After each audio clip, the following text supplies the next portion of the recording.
vehicle, which would be extremely rare, but it could happen. And also just about doing things outside, like flying kites. I know it's going to be summertime, the kids are out of school, so, just some safety tips for that as well. So, I'm going to ask some questions, so if the kids want to chime in with their answers, that would be great.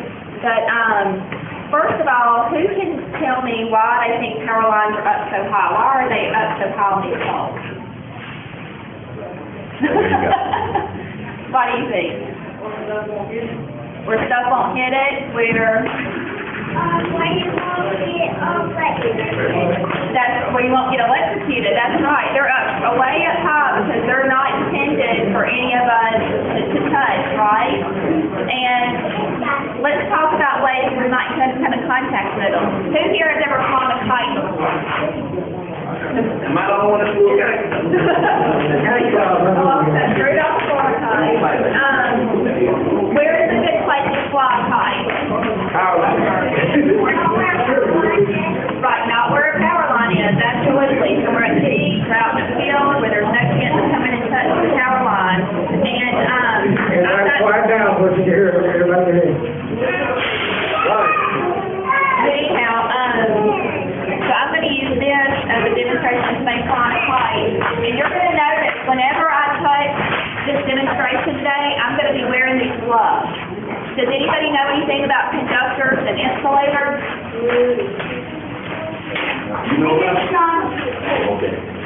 Well, I'm going to wear these gloves, and they're going to work as an insulator, which means I won't get shocked. If you'll notice these gloves, there's two parts to them. They're made out of rubber, and they're made out of leather. And both of these are insulators, which means they protect against electricity. Now, I know these gloves might look like some that you have around your house. These yellow gloves might look like something that you see your mom wear when she's washing dishes or cleaning.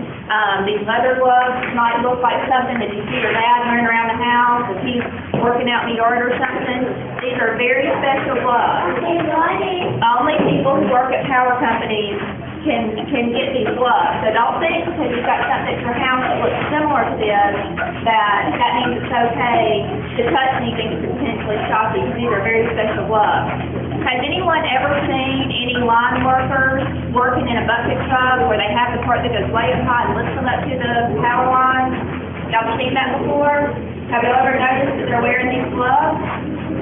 They're wearing these gloves so they won't get shocked. The gloves that they wear are even more powerful than these I'm going to wear for this demonstration. And they always have to wear these gloves when they're working on the power line.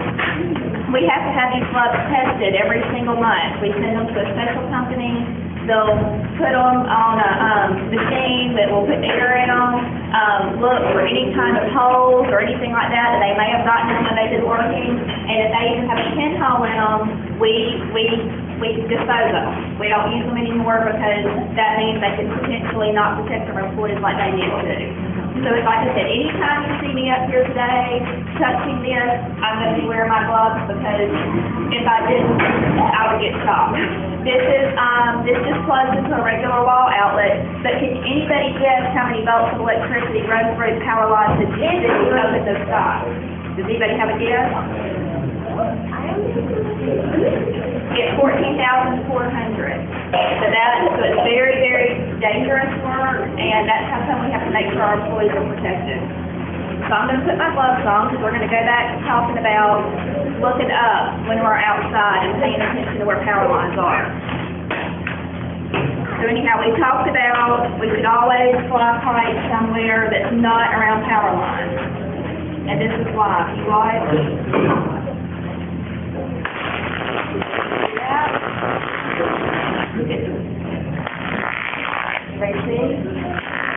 Now what you notice, you'll see an arc. That's what we call the little spark. You see it here? But where else did you see the spark? On the ground. Do you know why that is? Electricity is always looking for a path to the ground. And remember, we were talking about conductors and insulators and how these gloves are insulators that can protect you from electricity. But let's talk about some what do you think electricity can move through? What conducts electricity? Wire, very good, that's absolutely right.